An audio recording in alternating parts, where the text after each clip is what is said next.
Some nights, you lie in bed, staring at the ceiling, and the weight of what you've done, what you've become, settles over you like a heavy, suffocating blanket. You tell yourself you'll forget. That time will wash it away. But it doesn't. It never does. It's been 2 years since that night. 2 years since everything changed. If someone had told me back then that I would end up in this position, that my marriage, my sanity, my entire sense of self would crumble in a single moment, I would have laughed. I would have called them crazy. Because I was a good wife. I played by the rules. I did everything I was supposed to do. I loved my husband. I took care of our home. I made sacrifices. I ignored my own needs for years just to keep the peace. And yet, somehow, that wasn't enough. Maybe I should have seen the signs earlier. Maybe if I had been paying attention, I would have noticed the way things were shifting. The way the distance between us wasn't just growing, it was becoming permanent. I would have realized that my husband had stopped seeing me a long time ago. That I had become invisible. And maybe, just maybe, I wouldn't have been so desperate to feel something again. Because when he came to me that night with his request, I didn't know what to say. I didn't know how to react. I remember just staring at him, waiting for him to take it back. Waiting for him to say he was joking. But he wasn't. He wanted me to do it. With them. And the worst part? I did. I never thought I would. I never thought I could. But I did.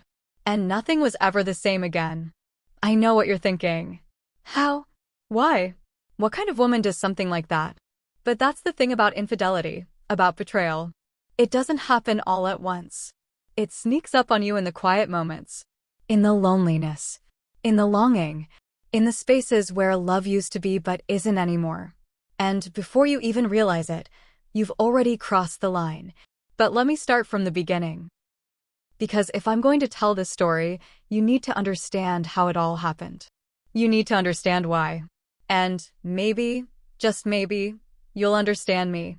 If you've ever been in a situation where love, trust, and morality blurred into something unrecognizable, share your thoughts in the comments.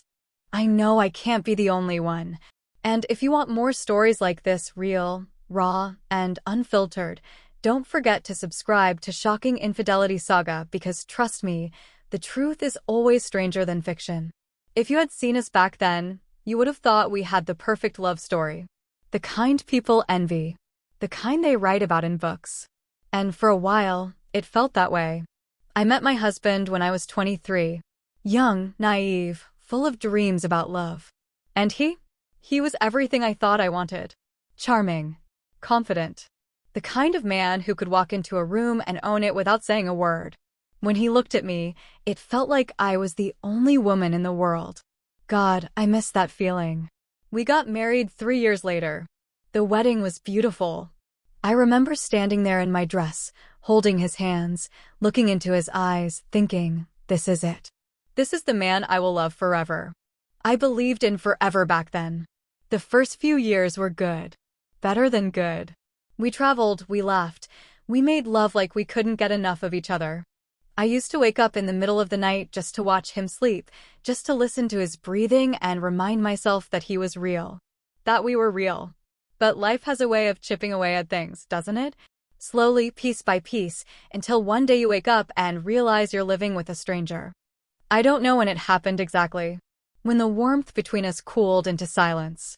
Maybe it was after we bought the house, after we settled into the routine of bills and responsibilities. Maybe it was when work started taking more of his time, and I started filling the empty spaces with anything that could distract me from how lonely I felt. At first, I made excuses. He was just tired. Stressed. Trying his best. But then, the small things started adding up. The way he'd come home later and later, barely glancing at me before disappearing into his office. The way he stopped touching me. Stopped seeing me. You don't notice it all at once. But one day, you realize you're sitting across from the man you married, and he feels like nothing more than a shadow. I told myself it was normal. That all marriages go through this. That if I just held on, if I just tried harder, things would go back to the way they were. But trying harder doesn't matter when you're the only one trying. And that's when they came into the picture. It wasn't anything at first. Just a casual introduction. A party we hosted at our house. My husband's friends from work, people I had never met before. They were younger than him, confident, the kind of men who carried themselves with an ease my husband had lost somewhere along the way. I remember the way they looked at me. Like I was someone. Like I mattered. It had been so long since I felt that way. They were charming. Attentive. They asked me questions, actually listened to my answers. I laughed that night more than I had in months. And for the first time in years, I felt seen. My husband barely noticed. Or maybe he did, but I cared. I cared too much. That night, something shifted. Something I didn't understand yet. But looking back now, that was the beginning of the end. It started as a joke, or at least, it was a few weeks after that night, the night I first met them. My husband had barely mentioned the party afterward, didn't ask me if I'd enjoyed myself, didn't notice the way I'd laughed, the way my eyes had lingered just a little too long on the wrong people. Maybe that should have been my first clue. But then, one evening, out of nowhere, he brought them up. Casually, like it was nothing. Like we were talking about the weather. They liked you, he said, staring at his phone, barely looking at me. I remember laughing, brushing it off. Well, they were nice. And then, he said it. So casually. So easily. You should have a little fun with them. I thought I misheard him. I just stared, waiting for him to laugh. To take it back. But he didn't. I don't know what was worse, the words themselves or the way he said them, like it was nothing. Like it didn't matter. Like I didn't matter. I told him he was crazy. I told him it wasn't funny. But he just shrugged, a small smirk pulling at the corner of his mouth. Come on, he said. You could use some excitement. Maybe we could use some excitement. Something in the way he looked at me that night, it sent a chill down my spine. It wasn't just a joke. I saw it in his eyes. The suggestion, the curiosity, the invitation. I should have ended the conversation right there. Should have walked away. But I didn't. Because here's the thing about a marriage that's already unraveling. It doesn't take much to pull the thread the rest of the way. And maybe a part of me wanted to see just how far it would go. I told myself he was joking.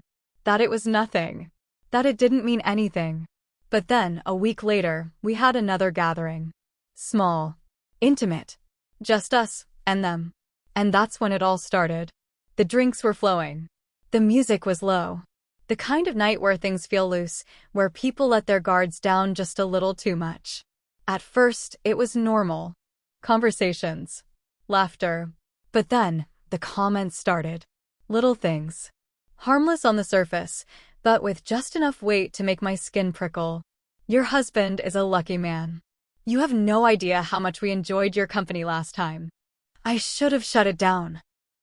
I should have looked at my husband, waited for him to step in, to say something. But he didn't.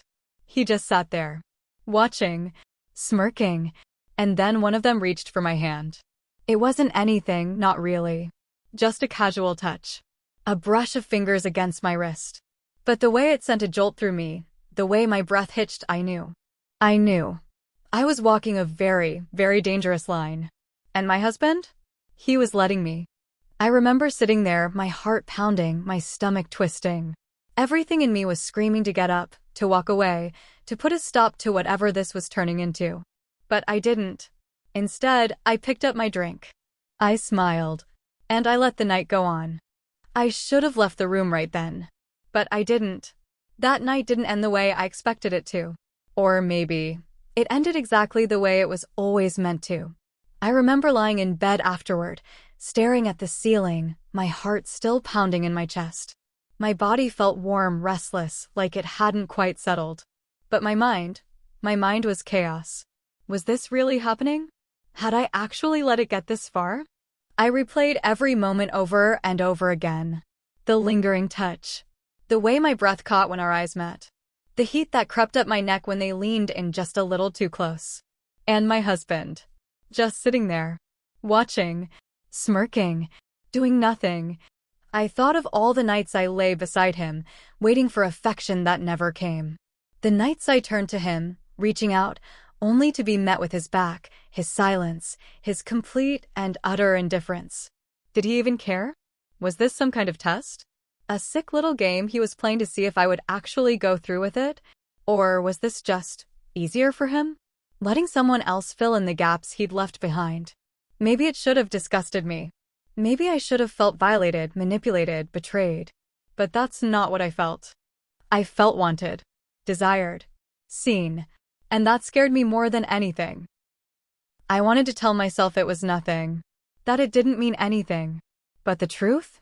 The truth was that I had already started rationalizing it, twisting it into something I could live with. Maybe this was just a game to him. Maybe I was meant to go along with it. Hadn't he already decided? Hadn't he already given me away? That night I lay there, staring at the ceiling, feeling the weight of my choices pressing down on me like 1,000 bricks. Was I really going to do this? And the most terrifying part? I already knew the answer. It didn't happen all at once. It was slow, deliberate. A careful unraveling of everything I thought I knew about myself. The first time, it was just a glance. A look held a second too long. The kind that lingers in the air, heavy and unsaid. I told myself I imagined it. The second time, it was a touch. Accidental, fleeting, but deliberate enough to leave something behind. A brush of fingers against my arm. The slight press of a hand at the small of my back as one of them leaned in to say something. A whisper too close to my ear. I wasn't the same person I was a week ago, or even yesterday. Something inside me had shifted. Something I couldn't take back. It wasn't just about them. It wasn't even about my husband. It was about me. About the way I felt when I was near them, alive, aware, like my body was waking up after years of feeling numb. And then, the invitation came. A weekend getaway. Somewhere private. Secluded. Just the 5 of us. I didn't say yes. Not at first. I let the words sit between us, unspoken but understood. But my husband, he knew what he was doing. He wanted this. He wanted this. But, did I? The night it happened, I knew I had already made my choice before I even stepped through the door. We arrived late. The air was thick with summer heat, the kind that clings to your skin and makes you feel restless, on edge. The house was beautiful, isolated, quiet, sitting at the edge of a lake that stretched so far, it felt like the world ended at its horizon. Inside, everything felt heavy. The dim lighting, the low murmurs of conversation, the way the air itself seemed to vibrate with something unsaid. My husband was different that night. Relaxed. Almost smug. Like a man who had already won a game I hadn't even realized I was playing. He barely touched me. Barely looked at me. But I felt him watching, always watching, like he was waiting for something. Like he was daring me. I should have walked away. I should have said no. But I didn't. I don't know what I was waiting for. Permission? A reason to stop? Or maybe I was waiting for him to stop me. To say something, anything, to remind me that I was still his wife. That I still belonged to him. But he didn't. He never did.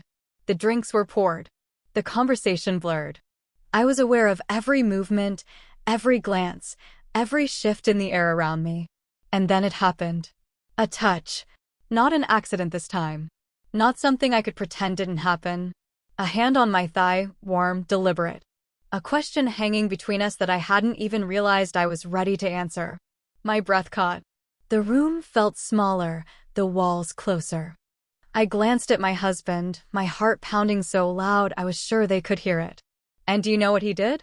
He smiled. Not a flinch. Not a hesitation. Just that same smirk, that same knowing look. Like he had orchestrated the entire thing. Like I was just a piece on a board he was moving into place. And that was the moment. The moment I understood. This wasn't about love. This wasn't even about me. It was about control. He didn't want me. He just wanted to see how far I'd go. How much I'd let happen before I broke. And the worst part? I let him. What happened next? I can't take back. I don't know if it was defiance. If it was desperation. If it was years of neglect and loneliness and longing all crashing into one moment. But I didn't stop it. I let it happen. And the second it was over, I knew I would never be the same again. The morning after, everything was different. Not in the way I expected.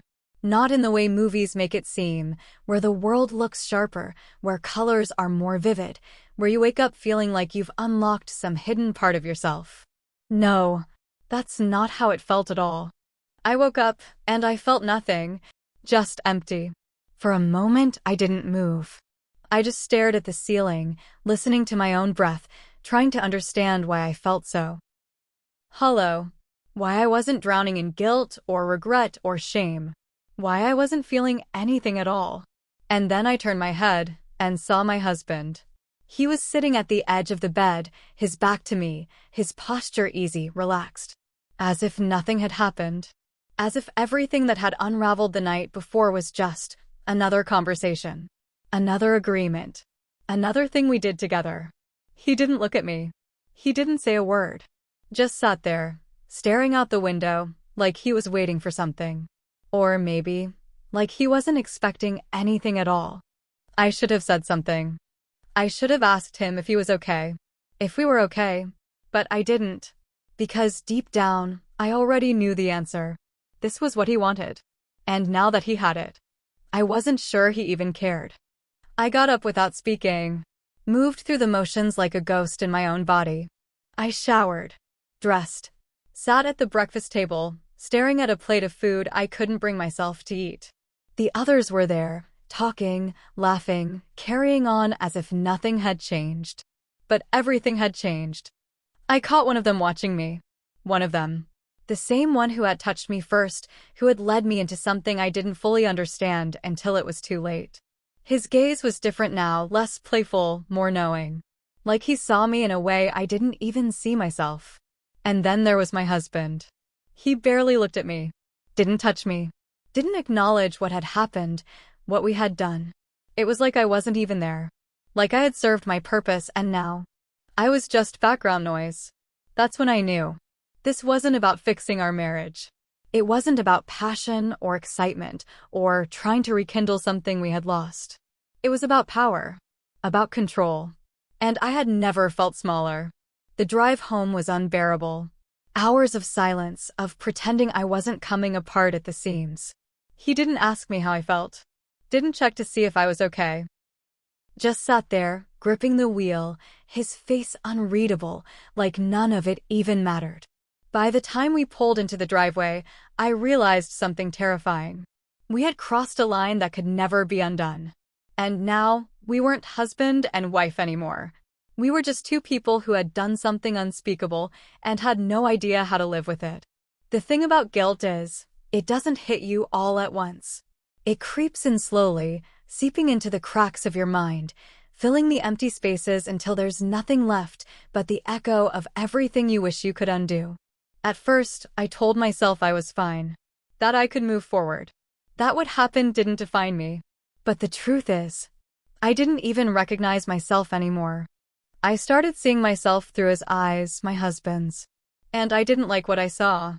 Was I a victim? Or did I let this happen? I had spent so much time convincing myself that he was the problem. That his distance, his coldness, his indifference had pushed me to this place. But when I looked in the mirror, I didn't see him staring back at me. I only saw myself. And that was the worst part. I had always thought of myself as a good person. A loyal wife. Someone who could never cross that line. But I had. And now? Now, I had to live with it. I started questioning everything. My marriage. My self-worth. My future. Was I still his wife? Or was I just something else now? A woman he had shared, offered, given away? And if that was the case, then what did that make me? I hated myself for thinking that way. For reducing my own existence to a single moment, a single choice. But that's the thing, isn't it? There are some choices that change who you are. And I had made one I could never take back. I don't know what happens next. I wish I could tell you I found clarity, that I made peace with it. That I woke up one day and suddenly knew exactly how to move forward. But I didn't. Because some choices don't come with an easy answer. Some mistakes don't give you closure. And maybe that's why I'm telling this story now. Because I need to know, what do you think? Was I manipulated? Or did I make my own choices? Did my husband push me into this? Or was I already halfway there before he even said the words out loud? If you've ever been in a situation where right and wrong blurred together, where loneliness made you do things you never thought you were capable of, tell me. I need to know I'm not alone. These stories, they aren't just stories. They're lessons, warnings, confessions.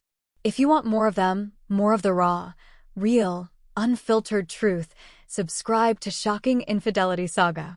Because trust me, the truth is always stranger than fiction. Loneliness is dangerous. It can push you to places you never thought you'd go, make you do things you swore you never would. And by the time you realize how far you've fallen, it's already too late to go back. So if you take anything from this, let it be this. Don't let yourself get lost like I did. And the worst part? He never even asked me if I was okay.